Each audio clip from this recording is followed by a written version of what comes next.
Du 1er au 31 décembre 2021, vivons au cœur des événements des derniers jours.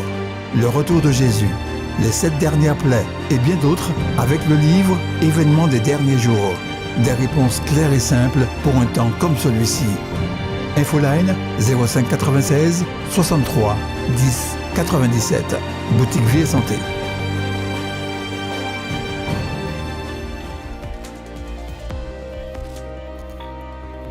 Chers amis, c'est avec joie que je reconnecte avec vous dans le cadre de ces conférences sur le thème « Jésus au cœur des événements des derniers jours ».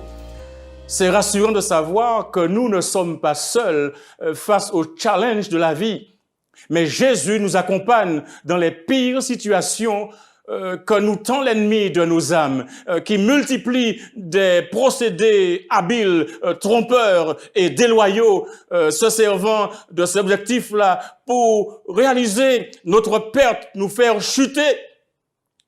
Comment vivre au milieu des pièges? Tel est le titre de la conférence de ce jour. Comment vivre au milieu des pièges? Lorsque nous parlons de pièges, nous nous référons au dictionnaire. Et le dictionnaire nous définit 4 façons pour parler ou expliquer le mot piège. Premièrement, il parle d'un engin servant pour attirer ou prendre des animaux. Deuxièmement, il est question d'une embûche insidieusement dressée pour que quelqu'un s'y laisse prendre. Et par exemple, un traquemar, un guet-apens, est souvent dit tomber dans un piège. Troisième définition de piège, une difficulté, un problème volontairement dissimulé pour provoquer une erreur en cas d'inattention ou d'ignorance. Et quatrièmement, une situation en général contradictoire ou contraignante qui fait qu'on ne peut s'en échapper. Et souvent les gens disent « le piège se renferme autour de nous ». Nous passerons en revue certains des pièges utilisés par le diable pour obtenir ou réaliser ce qu'il désire, savoir nous faire chuter et nous perdre. Parmi ces artifices, il y a le déguisement chrétien. Mes amis, nous approchons de la fin de l'histoire de cette terre. Et Satan travaille plus que jamais. Il s'efforce de diriger le monde chrétien. Avec une intensité impressionnante, il opère des merveilles pour égarer les gens. La Bible présente Satan comme quelqu'un qui s'oppose à nous. Ce n'est pas un ami, c'est un ennemi. Le texte de 1 Pierre 5, verset 8 nous déclare « Votre adversaire, le diable, rôde comme un lion rugissant, cherchant qui il dévorera. Son ambition est d'enrôler le monde entier dans sa confédération.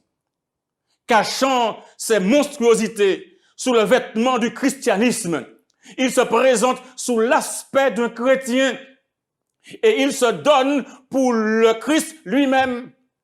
La parole de Dieu déclare que lorsque cela conviendra à ses plans, l'ennemi, par le moyen de ses agents, manifestera un grand pouvoir sous des apparences chrétiennes, au point, nous dit Jésus, dans Matthieu 24, verset 24, de séduire, s'il était possible, même les élus.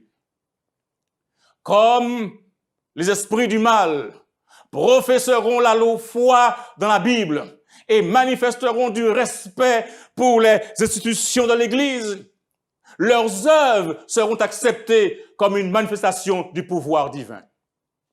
La plus grande force du mal dans notre monde, c'est une vie qui paraît vertueuse, une vie qui paraît honorable, une vie qui paraît noble, mais dans laquelle un péché est entretenu, un vice est caressé. Le génie, le talent, la sympathie, même les actes généreux et amicaux peuvent devenir des leurres de Satan pour piéger les âmes et les pousser à la ruine éternelle. Cela pourra vouloir dire que le mal sera à l'intérieur de l'assemblée. Elle-même, autour de la table, mangeant avec le Christ et les disciples, frères et sœurs, mais l'un de vous me livrera, dit Jésus. Dans Matthieu 26, versets 21 et 23, il déclare, il y a un traître. Celui qui a mis avec moi la main dans le plat, c'est celui qui me livrera. Aussi, il y a beaucoup plus à craindre des ennemis intérieurs que des ennemis extérieurs. Il y a beaucoup plus à craindre des infiltrés que des ennemis extérieurs. Dans le renseignement ou la police, un agent de pénétration ou agent d'infiltration est un agent dont l'activité consiste à devenir membre de façon clandestine d'une organisation adverse auquel il n'appartient pas initialement. Quand on interroge le Christ sur la provenance de cet ivraie, il dit dans Matthieu 13, verset 28, « C'est un ennemi qui a fait cela. » Les causes de faiblesse et les entraves au succès sont plus redoutables lorsqu'elles viennent de l'Église elle-même que lorsqu'elles viennent du monde. En d'autres termes, ce sont bien souvent ceux qui se sont fait les avocats de la vérité qui ont été le plus grand obstacle à sa progression. Lorsqu'on se laisse aller à l'incrédulité, lorsqu'on exprime des doutes, lorsqu'on chérit les œuvres des ténèbres, on encourage la présence des anges du mal et on ouvre la voie à l'accomplissement des plans de Satan. Écoutez bien ce qui est dit ici. La question est posée: comment vivre au sein des pièges? Pierre nous dit dans sa première épître, chapitre 5, verset 8, « Soyez sobres, veillez. » Oui, soyez sobres, veillez. Votre adversaire, le diable, rôde comme un lion rugissant, cherchant qui il dévorera. Voyons un autre piège auquel nous devrions faire attention, utilisé par le diable pour tromper, nous faire chuter et nous perdre. Attention au faux réveil. Dieu a des enfants honnêtes parmi les croyants de chez nous et les églises déchues. Jésus l'a lui-même déclaré dans Jean 10, verset 16, « J'ai encore d'autres brebis qui ne sont pas de cette bergerie. Celles-là, il faut que je les amène. Elles entendront ma voix et il y aura un seul troupeau, un seul berger. » Le psalmiste, au psaume 50, versets 3 à 5, déclare, « Il vient notre Dieu. Il ne reste pas en silence. Il crie vers les cieux en haut et vers la terre pour juger son peuple. Rassemblez-moi, mes fidèles, qui ont fait alliance avec moi par le sacrifice. » Avant que les plaies ne soient déversées, des pasteurs et des membres d'église seront appelés à sortir de ces églises et recevront la vérité avec joie. Amen. Et ça, Satan le sait. Aussi, avant que ne retentisse le grand cri du troisième ange d'Apocalypse 14, versets 9 à 11, où il est invité à ne pas recevoir la marque de la bête, ni sur sa main, ni sur son front, il y a ici une chose que nous devons comprendre. Avant que ne retentisse le grand cri du troisième ange, le diable provoque un enthousiasme dans ses corps religieux, afin que ceux qui ont rejeté la vérité puissent penser que Dieu est avec eux. Oui, amis téléspectateurs, avant que Dieu ne visite la terre pour les jugements de la fin, il se produira parmi le peuple de Dieu un réveil de la piété primitive tel qu'on n'en a jamais vu de semblable depuis les temps apostoliques. Mesdames et messieurs, l'ennemi des âmes voudra entraver ce travail. Et avant le moment où un tel mouvement se manifestera, il s'acharnera à l'empêcher en suscitant une contrefaçon de ce réveil. Dans les églises qu'il saura placer sous l'influence de son pouvoir de séduction, il donnera l'illusion que la bénédiction spéciale de Dieu est répandue, un grand réveil religieux que l'on considérera authentique se manifestera. Quel sera le résultat de ce faux réveil? Quel sera le résultat de cette contrefaçon de réveil authentique? Alors, il se produira un grand enthousiasme, purement émotionnel, un mélange de vérité et d'erreur, particulièrement pernicieux. Mais personne ne devra être nécessairement trompé. C'est pourquoi, à la question qui est posée, comment vivre au sein des pièges? Alors je dis, à la lumière de la parole de Dieu. Oui, prenez le temps d'étudier la parole de Dieu. À la lumière de la parole de Dieu, il n'est pas difficile de discerner de quelle nature sont ces mouvements. Partout où les gens négligent le témoignage de la Bible, se détournant de ces vérités claires qui mettent les âmes à l'épreuve, en exigeant l'oubli de soi et le renoncement au monde, nous pouvons être certains que la bénédiction de Dieu n'est pas accordée. Isaïe 29, verset 13 déclare que le Seigneur dit: quand ce peuple s'approche de moi, il m'honore de la bouche et des lèvres, mais son cœur est éloigné de moi. Et la crainte qu'il a de moi n'est qu'un précepte de tradition humaine. Il y a un autre piège auquel nous devrions faire attention, utilisé par le diable pour nous tromper, nous faire chuter et nous perdre. C'est celui de la musique qui deviendra un piège dans les derniers jours. Mesdames et messieurs, juste avant la fin du temps d'épreuve, on se livrera à toutes sortes de manifestations étranges. On poussera des cris, on frappera sur des tambours, on jouera de la musique et on dansera. Le sens des choses raisonnables sera tellement oblitéré que l'on deviendra incapable d'y avoir recours pour prendre des décisions sages. Un charivari de bruit secoue les sens et pervertit ce qui conduit sagement aurait pu être une bénédiction. La puissance des agents sataniques animant le vacarme et le tohu-bohu carnavalesque est considérée comme une manifestation de l'œuvre du Saint-Esprit.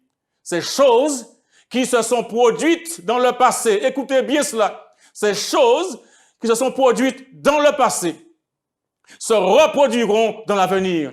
Satan fera de la musique un piège par la façon dont elle sera conduite. Mesdames et messieurs, c'est sérieux, très sérieux.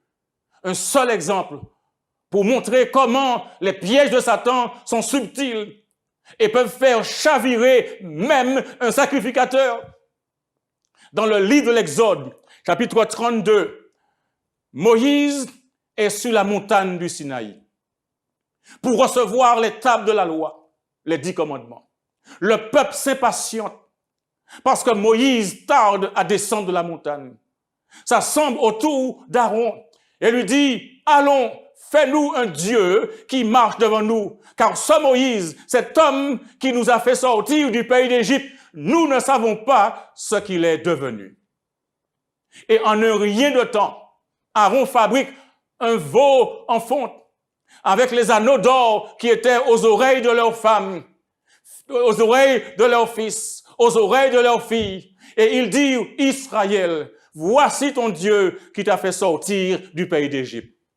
Lorsque Aaron vit cela, il bâtit un autel devant lui et il s'écria devant le peuple: demain, il y aura une fête en l'honneur de l'Éternel.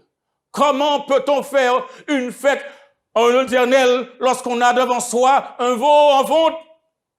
Le lendemain, ils se levèrent de bon matin et ils offrirent des holocaustes et des sacrifices d'action de grâce. Le peuple s'assit pour manger et pour boire, puis ils se levèrent pour se divertir. L'Éternel dit à Moïse: va, descends, car ton peuple que tu as fait sortir du pays d'Égypte s'est corrompu.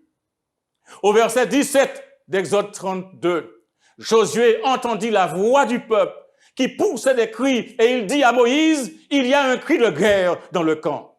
Moïse répondit: ce n'est ni un cri de vainqueur, ni un cri de vaincu, Ce que j'entends, c'est la voix de gens qui chantent.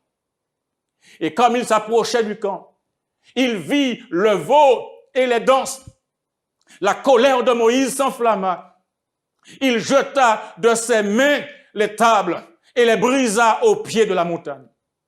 Moïse dit à Aaron, « Que t'a fait ce peuple pour que tu l'aies laissé commettre un si grand péché? » Amis téléspectateurs, ne laissez aucune place à des manifestations déréglées qui en fait éloignent le cœur de l'influence profonde et intime du Saint-Esprit. L'œuvre de Dieu se caractérise toujours par le calme et la dignité. L'expérience du prophète Élie dans la montagne, fuyant devant la menace de la reine Jézabel, dans 1 Roi 19, verset 11, nous enseigne que l'Éternel n'est pas dans le vent. L'Éternel n'est pas dans le tremblement de terre. L'Éternel n'est pas dans le feu, mais dans un murmure doux et léger. Mon ami, le Seigneur, l'Éternel, le Saint d'Israël te dit aujourd'hui, c'est dans la tranquillité et le repos que sera ton salut. C'est dans le calme et la confiance que sera ta force. Mais tu ne l'as pas voulu. Alors, fais attention. Fais attention au piège de l'ennemi des âmes. Voilà encore un autre piège des derniers jours. Fais attention aussi au piège des faux dons de langue. Le fanatisme, le faux enthousiasme, le faux don des langues et les manifestations bouillantes ont été considérés comme des dons que Dieu aurait placés dans l'Église. Et certains ont embrassé cette erreur. Mais l'Écriture déclare dans Matthieu 7, verset 16, « Vous les reconnaîtrez à leurs fruits. » Le fanatisme et le bruit ont été regardés spécialement comme des preuves de la foi. Certains ne sont pas satisfaits des réunions si elles n'offrent pas un moment de fort enthousiasme. Ils travaillent pour cela et s'emballent. Mais l'influence de telles réunions est néfaste. Lorsque l'excitation momentanée est passée, ils plongent plus bas qu'ils n'étaient auparavant, car leur enthousiasme ne vient pas de la bonne source. Écoutez ceci. Et si vous dormez, réveillez-vous. Les réunions les plus profitables à l'avancement spirituel, ce sont celles qui sont marquées par la solennité, où l'on sonde son cœur, chacun cherchant à se connaître et avec ferveur et humilité à connaître le Christ. Comment vivre au sein des pièges? Eh bien, il faut accepter les conseils inspirés des apôtres Jacques et Pierre, quand ils disent dans Jacques 4, verset 10 et 1 Pierre 5, verset 6, « Humiliez-vous devant le Seigneur, et il vous élèvera. Humiliez-vous donc sous la puissante main de Dieu, afin qu'il vous élève au temps convenable. » Ce qu'il faut comprendre ici, mes amis, c'est que les pièges en question sont le produit de l'ingénierie satanique.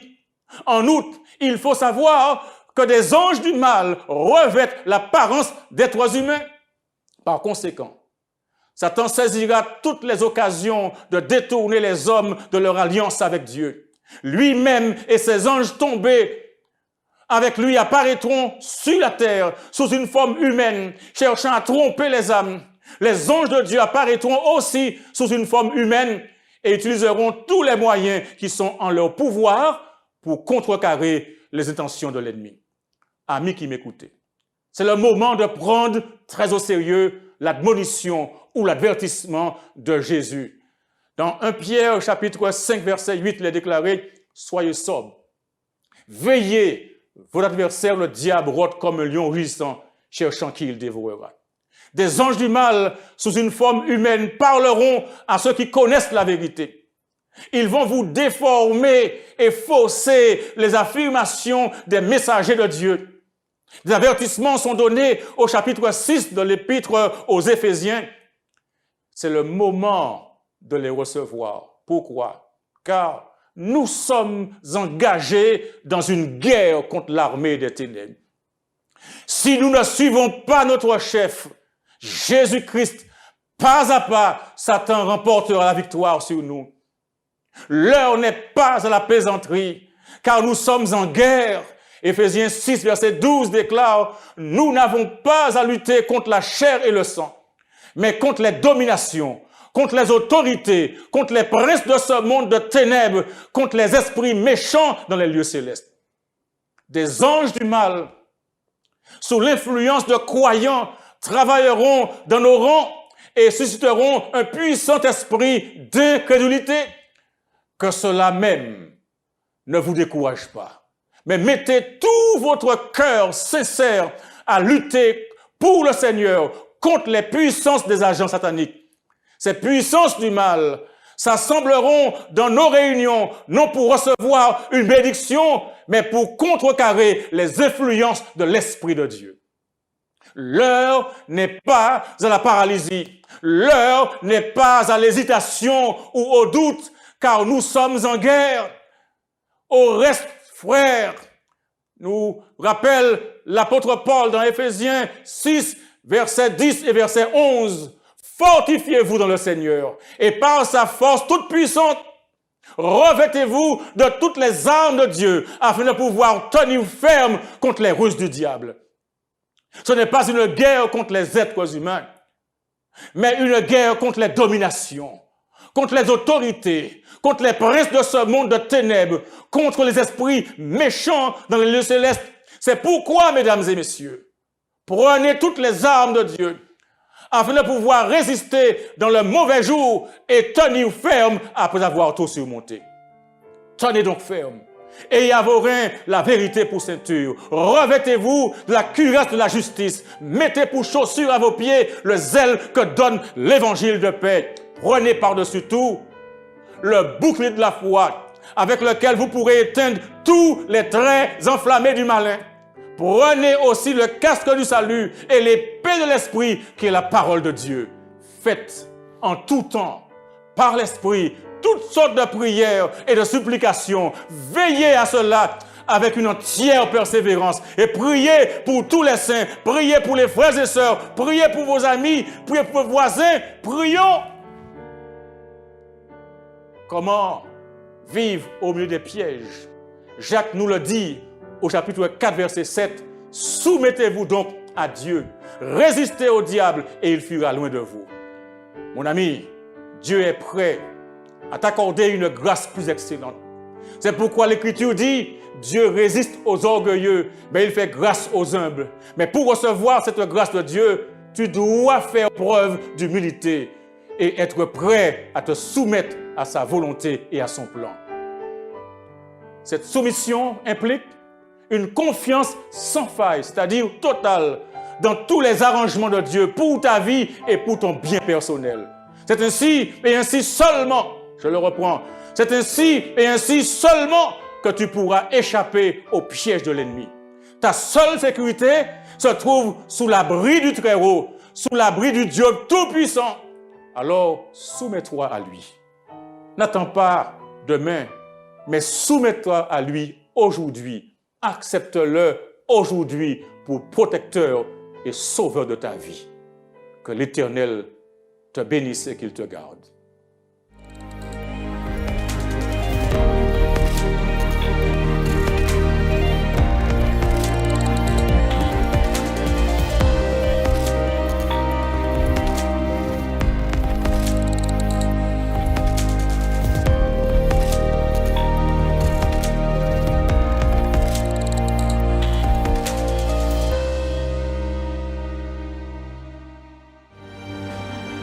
Du 1er au 31 décembre 2021, vivons au cœur des événements des derniers jours.